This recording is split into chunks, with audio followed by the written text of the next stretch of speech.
YouTube, how's it going? Welcome back to Paul's Draft. My name is JD, and today we're going to do our playthrough of Pokemon Blue, who the best Rock-type Pokemon is in Generation 1. We played through with 5 Pokemon so far: Kabutops, Omastar, Golem, Rhydon, and Aerodactyl. Recommend check those videos out. This is the final Pokemon in the challenge, which means it's a Pokemon I think will come in last place, and that Pokemon is Onix. Honestly, no pun intended, honestly, this Pokemon will probably be the second worst Pokemon in the game next to Ditto. It just has a lot of things not going for it. Its HP is 35, attack is 45, defense is 160, speed is 70, and special is 30. The speed being 70 is pretty good, but we're going to overlevel, so we could, honestly, if you take like 10 out of that and put it somewhere else, like maybe in special, would probably be helpful. And if you can redistribute some of the defense into attack, that'd be great. They actually kind of do this in Generation 2 when they evolve it into Steelix. Steelix almost has double the attack. It goes to 85 rather than being at 45, but it kind of loses its speed, but they really try to fix this Pokemon a little bit in Generation 2. Let's go ahead and dive into the playthrough, and we'll talk a little bit more about this Pokemon. First battle of the game against our rival, Lycansub. Lycansub has a Bulbasaur. We are weak to grass, so Bulbasaur was a really good option. We're 4 times weak. You could also pick Squirtle. Squirtle is water type. We're 4 times weak to water moves. However, you pick Squirtle, the other Pokemon on the team aren't as good. Like our rival gets Executor rather than getting Gyarados if you have Squirtle. So if you have Bulbasaur, you have Gyarados and Bulbasaur both have like one-shot capabilities because we're 4 times weak to their moves. As we move to the Bug Forest and watch these battles, I'll talk a little bit more about the Pokemon. Onix is known as the Rock Snake Pokemon. There's always a joke going around that Gyarados is like a water Onix. Well, this is like a land Gyarados. And we're a rock ground type, which is why we have 4 times weaknesses. We also have some great defenses with that, and well, we have a lot of weaknesses too. So there's some yin and yang here. Weak to fighting, grounds. Steel's not in Generation 1, but Steel type after Generation 1. Water, we're 4 times weak. Grass, 4 times weak. And we're also weak to ice. We are completely immune to electric moves. That's part of the ground type. And then we are resisted to normal, flying, poison, rock, and fire. That's pretty nice. Being the fact that we have 70 in speed, we do have a critical hit rate of 13.67. That's actually not too bad. That's pretty good for most Pokemon. Now, we don't have great attack stats, so critting is just going to be a helpful tool, but it's not something that's going to make this Pokemon super great. And if you look at our move pool, it's not put up right now, but if you look, we pretty much have no stab moves except for Rock Throw via level up. So all the moves that we get for this Pokemon that are effective throughout the course of the game are Dig, and then Earthquake, and then like Body Slam and Rock Slide. But we don't get those until we can get TMs, which is pretty much past Misty's Gym. We got to wait all the way past, or at least right around Misty's Gym to get TMs that can be helpful. And the other thing about this Pokemon, I'm telling you this right now, this Pokemon is going to be rough. This Pokemon, like I said, doesn't have great stats. We have a horrible typing for this game. The Rock type challenge altogether has not been great because a lot of these Pokemon are 4 times weak to something, and they just create some really big barriers for this Pokemon. We're going to move right on and talk about our second rival battle. This is the one on the way to Victory Road, and we're going to talk about him. He's going to bring out a Pidgey, and he's also going to bring out a Bulbasaur. Pidgey comes out, and we're going to go for Screech, and what Screech does, it lowers the opposition's accuracy by defense by 2 stages. And so we get it fully lowered, and now we're going to go for Tackle and see how effective this is. Now, it's a good thing we did this, because I'm pretty sure we just got a Sand Attack into Oblivion, so we need all the defense lower we can get. So we 2-hit the Pidgey, and we named our Pokemon Pebbles, by the way, I didn't mention that. And so now we're doing the same thing. We're lowering the defense of Bulbasaur, which he can go for Growl as well and lower our offense, so it's kind of the way to counter that. If we crit, it skips over all those things. So we do a decent amount of damage there when we hit. Now the problem is we have been leech seeded. I thought we were going to get a reset here, but having the defense lowered, eventually I think we get a crit. It's going to really help us out here. Yep, critical hit right there. We just get one more good hit.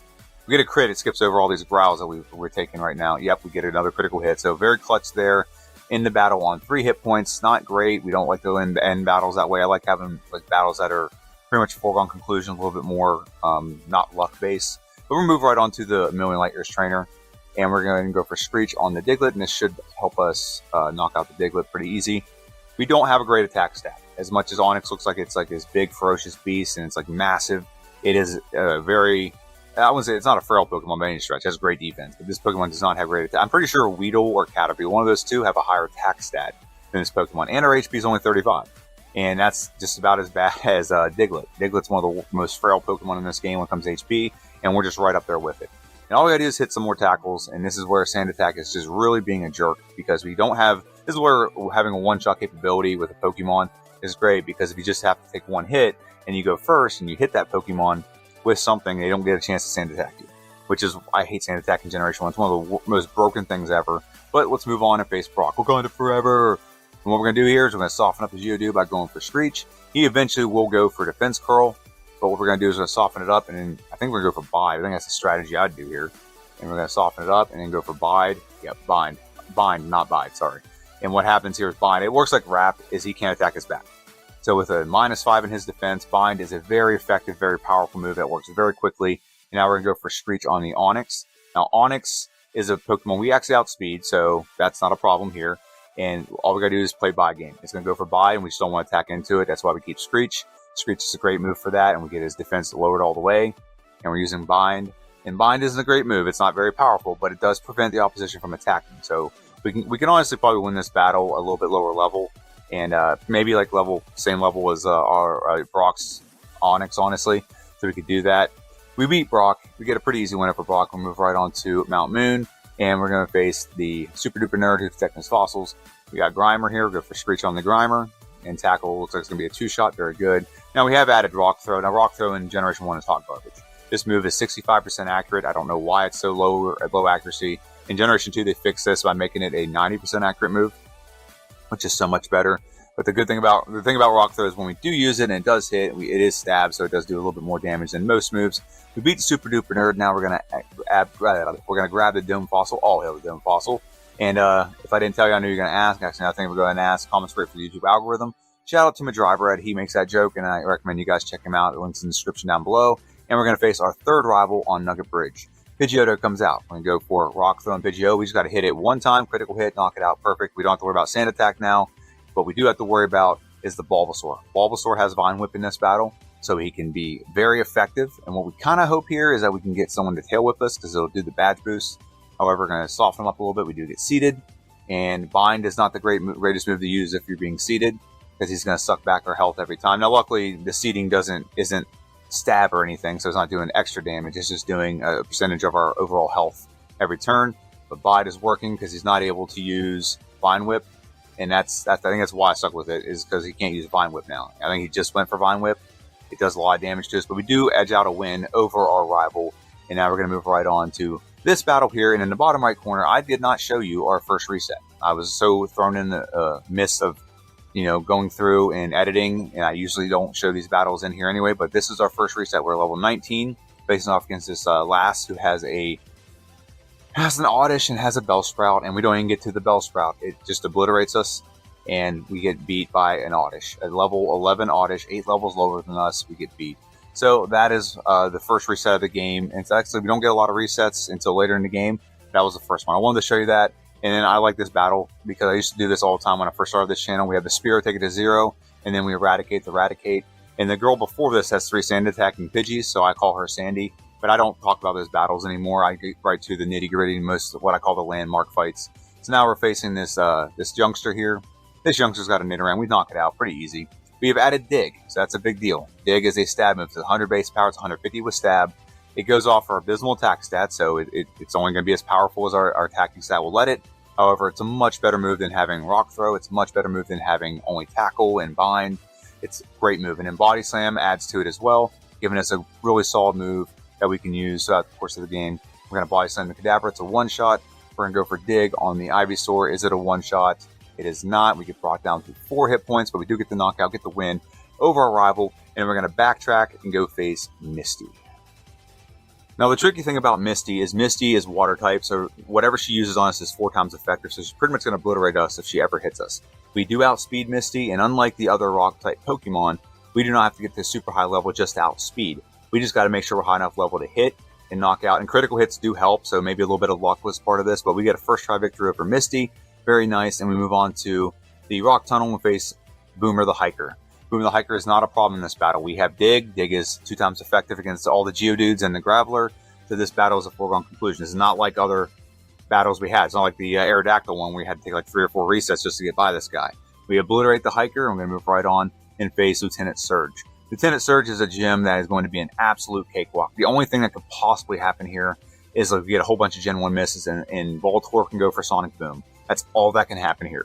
We one-shot the Voltorb, we one-shot the Pikachu. Is Raichu a one-shot with Body Slam? It is not. However, it goes for Thunderbolt. It can't hit us anyway. We get a very easy win over Surge, and we're going to leave Surge and go right on and face this right here. So this is what I call the Karate Dojo. The only time I use this gym is when I have a Pokemon that I know needs to get some extra levels, and this Pokemon's going to need some extra levels. I don't know if I've mentioned this before on any other channel. I played this Pokemon about 3 years ago. I did not have the overlay. It was just a typical overlay. It's actually a garbage overlay. It's the only Pokemon ever did this overlay that I have, and you'll see it at the end. I'll show you a picture of the overlay with the time. But this Pokemon took forever to beat. Now, this is different. I have access to the stats of my Pokemon. I have access to the stats of the opposition's Pokemon. So it helps me immensely having all this information while I'm playing, and I can process, like I can see what moves are more effective, what moves are resisted, how our stats are being affected. So for example, at one point in the game, we're going to face a battle, and if we copy a move from theirs, we can up our special. That's going to help us out a lot. And when it comes to resisting some moves, for example, you can't see that whenever you're playing the other way I played, where you can't see the stats. The only thing I had on there was its stats that it usually has, but not this overlay shows you the stuff in real time of what the stats are. So if I were to open up the inventory and go to the Pokemon and click on it, it would show you the stats before all these badge boosts. If you look at the attacks, the little thing looks like a little star near it or whatever that shape is. That is literally the badge boosting that stat. Same with defense. So now we're facing this last guy here, and like I said, this is not anything that's special. It's just here so that we can get some levels. We need to get some levels. We need to, I would say over level is the mantra with this Pokemon, and we've done that to this point. I've known what this Pokemon's going to struggle with, and it's really helped me immensely knowing that, because I've over leveled and prepared myself for the problems that we're having. Now we're facing Giovanni number 1. One dig will knock out the Onix, very good. Rhyhorn comes out, one dig will also knock out the Rhyhorn, very good. And then the final Pokemon, Kangaskhan, and we're going to go for Rock Slide on the Kangaskhan, and there's no real effect. He's not going to do much to it. Rage does absolutely nothing. We resisted the Rage. It's a really garbage move to use against us. It doesn't have an option. It has that in Common Punch, so either one of them is going to suck. We grab the Silph-Co, grab the Super Potion. Now we're going to face our 5th rival in Pokemon Tower, and he's going to lead out with Pidgeotto. We have Rock Slide added for this reason. Pidgeotto is completely obsolete. And now Gyarados is here. Now in this battle, which I'm going to pause for a second, I'm going to talk about this for 2 seconds. I hate the fact that this happens. Gyarados in this battle. Gyarados does not get Hydro Pumped like level 41 or 42. In this battle, for some reason, our rival has Hydro Pump. He's a goddamn cheater, but it is what it is, and we one-shot him with Rock Slide. That's why Rock Slide's a big deal. And you're going to realize that Rock Slide, as much as it's a great move, 90% accurate, sometimes it doesn't feel like it's 90% accurate. Later in the game, you're going to see how this costs us from only having like one reset because Rock Slide keeps missing, whereas Hydro Pump will hit like every stinking time. And that's foreshadowing. Ooh. Pick up a card, pick up a rare candy, and now we're going to pick up Earthquake. And the reason why we get Earthquake so early is we want to be able to use our power points. And we're going to get another PP up, and then we'll add it to Earthquake, giving us 12 Earthquakes rather than having 10. And we're going to go ahead and just obliterate this gym. We have a type advantage here. Poison-type Pokemon are weak to ground moves, and Dig is a ground move, so one shot on the Coughing is the one shot on the Wheezing. Self-destruct, come on. You'll do like 5 damage to us. Come on, self-destruct. We get poisoned. We get the win over Koga. Super easy, barely an inconvenience. We're going to leave here, and we're poisoned, so you might see the screen flash, and I'll be like, yeah, you can barely see it in 4 times speed. But now we're going to save and head on and take Blaine. Blaine is also weak to us, so we have 2 gyms back-to-back, or back-to-back, I should say. Not back-to-back, but back-to-back. We're going to have a nice time. We also have added Harden. Now, Harden is great because it does the badge boost. Let's go up our defense by a stage. Then it adds 12% to all the stats around it that have a corresponding badge, like attack, like speed. And until we beat Blaine, it doesn't up our special, which is upping our special is not a big deal. We don't really have a lot of special moves anyway. I think, actually, no, we have 0 special moves unless we mimic one. So it's not really that big a deal. However, it does help us on the defensive side. This is why having a low special like 45 or whatever it is kind of abysmal. But it is what it is. Let's move on and take on our 6th rival in Silph-Co. He's going to lead out with a Pidgeotto it's a Pidgeot at this point, I believe. Yeah. Come on, let's get the battle started. Pidgeot comes out, and we're going to go for Rock Slide on the Pidgeot.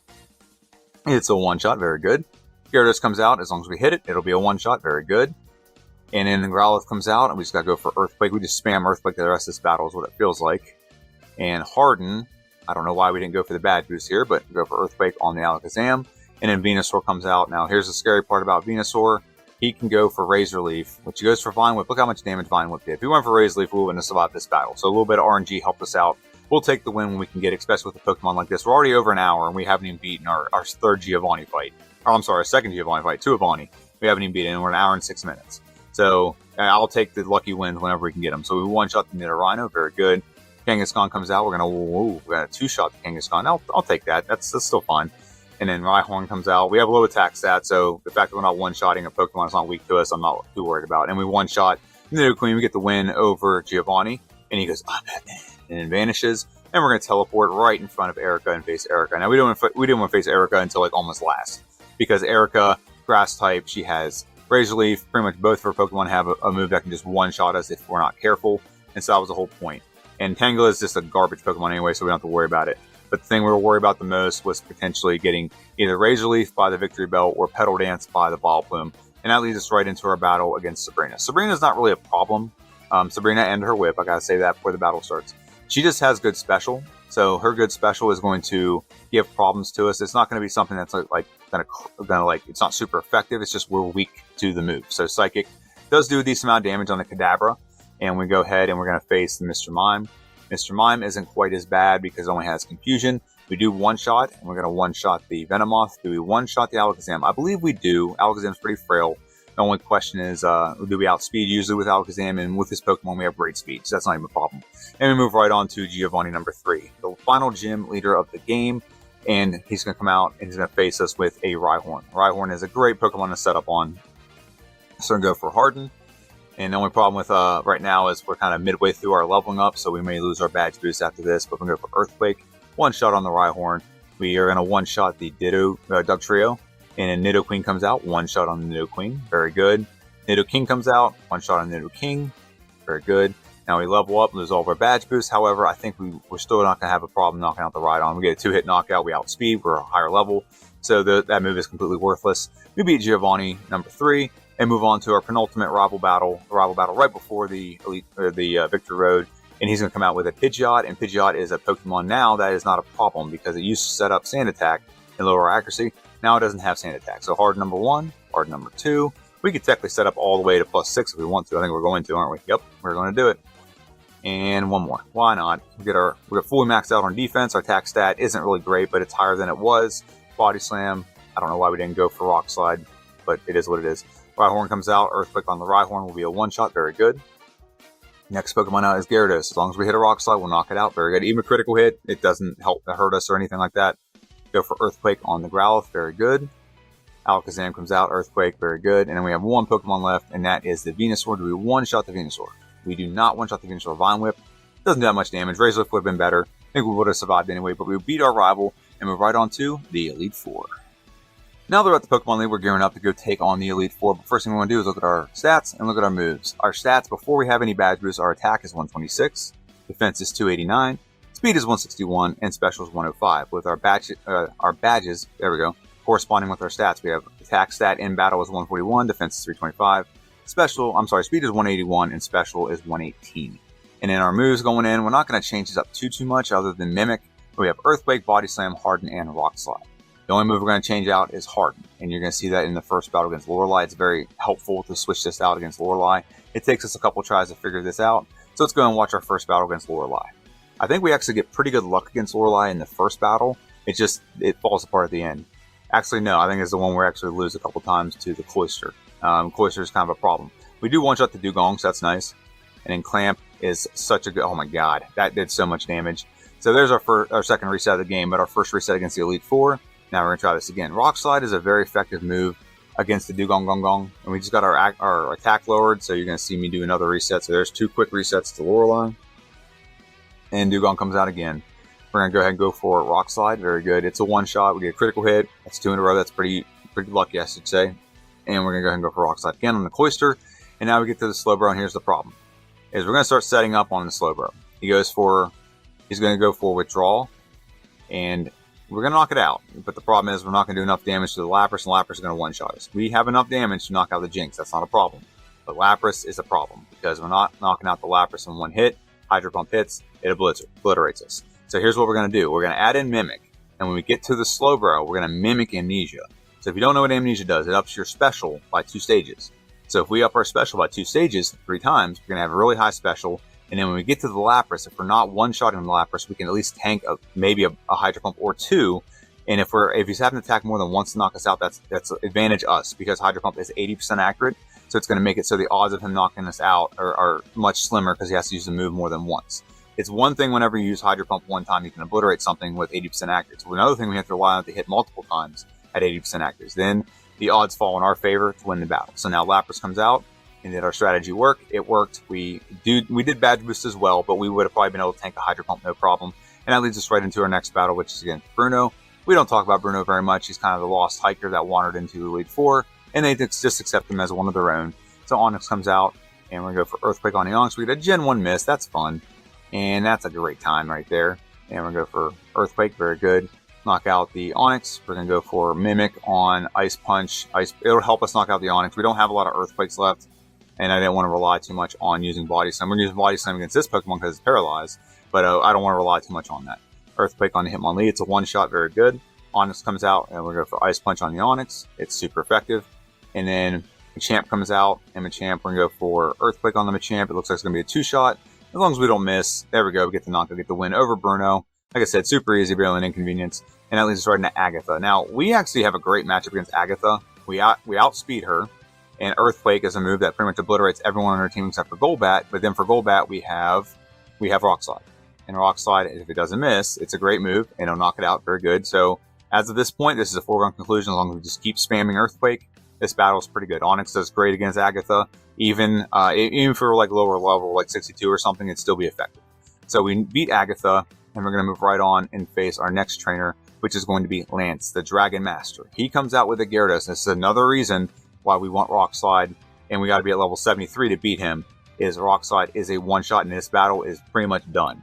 All we got to do is Mimic. We're going to take Agility, and he can't do a lot of damage to us. All he has is Hyper Beam and Slam, and we resist to both of those, so Dragon Rage is his only move he can really use. It's going to do 40 damage every time. We do have enough hit points to set up. So we're at +6 on speed, and we have our other stats boosted around the speed. Aerodactyl is going to go down to 1. Nope. We won't 1 Rock Slide. There we go. And then Dragonite has nothing that can hit us. Hyper Beam and Slam are going to do nothing. And so, yep, Hyper Beam did very little damage there. And we actually hit Agility, but we hit Body Slam, knock out the Dragonite, knock out Lance, beat Lance, and move right on to the final battle of the game, which is against the champion. We're at 1 hour and 27 minutes. And right here, I was getting very excited about getting a sub 1 hour and 30 minute time on this Pokemon. It took me forever to beat it before. And you'll see the time at the end of this. I'll show you the comparison. We one-shot the Pidgeot. That's not a problem. We one-shot the Alakazam. He's not a problem. What we're going to do is we're going to go for Rest, and we're going to make it so Rhydon spans out Tail Whip. Tail Whip, if you don't know this, it's a strategy with a Rhydon. He'll go for Tail Whip and Leer. Every time you do Tail Whip or Leer, to me, it's going to lower our defense. We have plenty of defense, so I'm not worried about that. But what it does, it ups our other stats around it. It ups our attack stat, our special, even our speed. But the problem is we were missing on Rock Slide. I told you Rock Slide was going to be a problem because of its 90% accuracy. And here's the thing. If this was like the first Pokemon and we're missing, those resets are like seconds. But the fact that we're getting set up and we're still missing takes up so much of our time. So now we're at Rhydon again. We'll go for Rest. And we'll go for Rest until he has Tail Whip. There's one Tail Whip. There's a second Tail Whip. And come on. There's a third Tail Whip, but it missed. There's a Leer that it missed. I don't know how 100% accurate moves miss, but you know, Rhydon is Rhydon. He's doing Rhydon things and missing easy moves. And we're going for Rock Slide there. We're just trying to get him to hit us one more time. We are -4 on our defense. That means our other stats have boosted by four times. Rock Slide, it hits. Get the knockout, get the win over Gyarados. Earthquake on the Arcanine. And we just got a one-shot to Venusaur. If we crit here, it could stop us from one-shotting, which is what happens. Mega Drain takes us from full health. My lord. We could have got this done in under an hour and 30 minutes, but that stupid Venusaur. And it crits on Mega Drain. If it didn't crit on Mega Drain, if we just did anything and just left us one hit point, we'd have won that battle. We really would have won that battle, but it is what it is. So we got to start over again. We got to knock out the Pidgeot. We got to knock out the Alakazam. We got to set up on the Rhydon. We're going to go for Rest and let him go for Tail Whip. And he just keeps going for Horn Drill and keeps going for Fury Attack. The moves I don't want him to use and waste our time. But Body Slam, Body Slam's not usually the best move to do there because it could paralyze him and it could cause him to like take forever to still do the do Tail Whips and Leers. Come on, do some more. We're +2 on our stats. Come on. Yeah, how do you miss a Leer? God, Rhydon, you suck. Don't miss a Leer. Come on, hit the Leer. Hit a Leer. And now we're paralyzed. He's paralyzed. Which is why you don't want to go for Body Slam on the Rhydon when you're doing this. Tail Whip one more time. We'll take it. Come on, one more time. Just one more time. One more time. There we go. +4. We'll take it. Get the knockout. Come on, knock him out. Get rid of this stupid Pokemon. Rhydon's gone. And now Gyarados comes out. And after all that, we miss. And he hits us with Hydro Pump. Hydro Pump's an 80% accurate move. And it hits every time it feels like when the rival does it. But anyway, back to the drawing board. We got to knock out the Pidgey again. Knock out the Pidgey one more time. I think we get 8 resets. So I think we're closing in on the final battle. The one that actually gets the win. But you can sense my frustration here. My frustration is that this Pokemon's garbage. It took me well over 2 hours and how much time? You'll see the exact amount of time here in a minute. It took to beat the game with this Pokemon 3 years ago. And now we are literally under a sub hour and 30-minute run, and this stupid move just won't hit. It's like ridiculous, man. It's just stupid. Stupid. I'm trying to get one more badge boost just in case. It doesn't really matter. I think we can probably get through the battle if we don't have that one extra badge boost. And we healed and tail whip one more time. So that's +6. I don't know how much better we can get right now. Earthquake is going to one-shot the Rhydon very good. And it's just got to hit the Gyarados. And we miss again. Gosh, man, I'm pretty sure I punched my table, my desk after this. After 6 setups, after having the ability to just one-shot and just obliterate the Gyarados, we still miss a rock. So that's the 3rd rock slide in a row that we've missed. 3rd rock slide, three back-to-back battles, let me rephrase that. And an Earthquake on the Alakazam. Now we're setting up again on the Rhydon. Just be complicit. Just go for Tail Whip 4 times in a row. And then a Leer. There we go. There's 2. I know, Fury Attack's dumb. Go back to what you were doing. You're doing so good.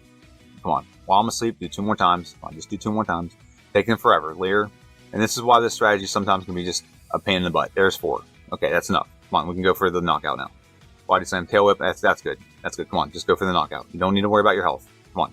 We have +5. It's plenty to get through this battle. I think what I'm doing is I got afraid of getting the Venusaur and getting one shot again by Mega Drain. So I'm like, you know what, we gotta get this +6 so the Earthquake is without a doubt it's not even a possibility that we don't one shot with Earthquake on that Venusaur. So I think that's why I waited to get the +6. Rock Slide's going to one shot the Gyarados. Maybe Body Slam would have been a great option there just to avoid the accuracy drop or the accuracy problem. But we knock out the Gyarados, knock out the Arcanine. Do we knock out the Venusaur? We do. One-hit knockout. We beat our rival finally, and now we're going to get a time locked into Elite Four.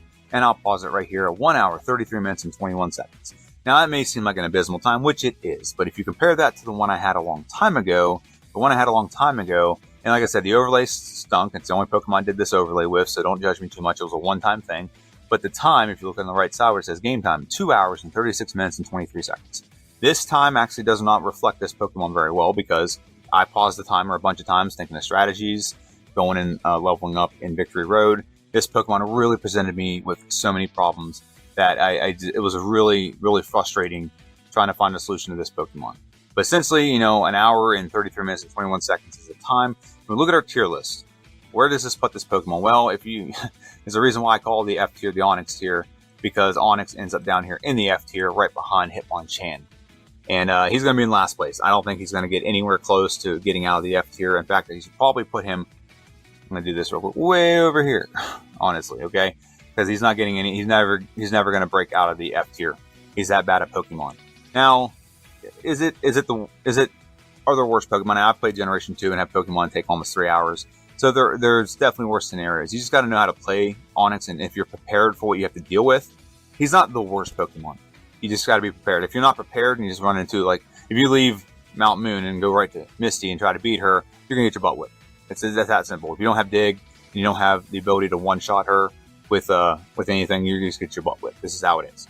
Okay, so if you go into battles not prepared, if you go face Erica right as soon as you get out of Rock Tunnel, that's something that'll be something stupid. That'll happen. If you do that, you're going to get your butt whipped because she's just going to one-shot you. Even if you do outspeed, you're not going to do it. You can't incapacitate her anyway. So it's just about being prepared for what the Pokemon's going to endure. And that's the one thing I definitely did in this playthrough is I was prepared for what Onix was going to endure. I do have some other videos coming out. So over the next 2 weeks, because I have to do second playthroughs for all the rock types, and I need to do second playthroughs for all these Pokemon. Mainly fighting and fire type, because these are the first 2 types I did on this channel when it came to this challenge. So a lot of these Pokemon did not get second runs. Do I truly honestly feel that these Pokemon are going to have drastically effective runs, that they're going to really, really mix up and affect this board, the tier list I have? No. I do not think. Hitmonchan, I just want to get it a better time. I don't think it's going to get out of the tier it's in. I think it might raise 1 tier. Hitmonlee definitely will go up a tier. I can play Hitmonlee a lot better. Moltres, I don't think it's going to change much. I do think Flareon is going to get out of the tier it's in. Arcanine and Ninetales, we'll talk about them together. They are Pokemon that are Stone Evolution, so they can't get any moves via level up. The only thing you can give them is stuff via TM, and that hinders them because they start the game with Ember, and they can't get another fire move till Fire Blast, and that's for both of them. So that's the problem that they both deal with. They both, I think, both get access to agility, but you have to be the base forms and level up and get that move before you evolve with the stone to get that move. So that could help them out a lot, but they can't get access to that. And then you have Jinx. Jinx just has a horrible start because she has to face Brock. And if she didn't have to face, if she had any kind of water or ice move against Brock, she'd obliterate it and then obliterate the rest of the game. I've done a Generation 2 Jinx where I started out with Ice Punch. Well, with Jinx doesn't start out with Ice Punch. She starts out with Snow Powder. But I don't have Snow Powder available in Gen 1, so I just did Ice Punch. It's going to have the same outcome. Snow Powder's going to one-shot, and so is Ice Punch. So Jinx has another playthrough in Pidgeot. I didn't think it was going to play through and do anything, so I didn't play through with Pidgeot, but I will. So these are some Pokemon I want to do over the next week or so and get them on there. They only have one playthrough, so getting the second playthrough is kind of important for the tier list, just to say I did it. Do I have any faith at all that any of these Pokemon are really going to make a dent in this? The only one I think is going to actually drastically move around is Flareon, and I think Hitmonlee you can save about 5 to 10 minutes off Hitmonlee, and then Flareon, I think I can get it at least up a tier. But the other Pokemon, I'm just getting them done. I mean, I put my best foot forward. I'll watch more videos and see, take some notes on what I did, but we will see. And then lastly, the final thing I want to talk about is a Pokemon that we're going to play through on Wednesday, and that is Pokemon Crystal playing through with Scizor. Scizor, it's a very good Pokemon. My God, I'm excited about this playthrough. I'm not only excited about this playthrough, but the following week we're going to do an optimized playthrough. It's going to be really weird on my channel for the next week or so. We have a lot of Pokemon I have to do playthroughs for. I'll probably do a recap on the Pokemon I'm doing a playthrough for this coming Friday. That way we have it on record of like these Pokemon getting their playthroughs done and getting a time locked in. And I'll have the Rock-type finale and like sum up the following week. Okay. And today is Saturday, and this is when I'm doing my voiceover. It is 4:35 in the morning. My daughter woke up yesterday right as I was starting my voiceover. And honestly, the hardest part of doing my voiceover is the start of my voiceover. So whenever I'm trying to do my intro and lead into the Pokemon, that's why I make the most mistakes. Once I get through that, I'm just talking about the gym battles. That kind of flows. But she caught me right in the middle of trying to get through the intro. And she woke up, and she couldn't get back to sleep. And then I invited her downstairs, and she just had problems staying quiet. She's only 3, so I'm not going to get too mad at her. But that's why this video is coming out on a Saturday rather than coming out on a Friday. It is what it is. I think I need to do a better job of just not procrastinating and not trying to do it last minute. But that's my video. I want to thank everyone for watching. Didn't say this in the video, but make sure you please like, share, subscribe, and comment down below. Helps out the algorithm when you like and comment. And subscribing tells YouTube you're willing to come back and watch my videos. And I really do appreciate you spending your time. This is a longer video than most of the videos in Generation 1. But I do appreciate it. You guys have a good one. I'll see you guys next time.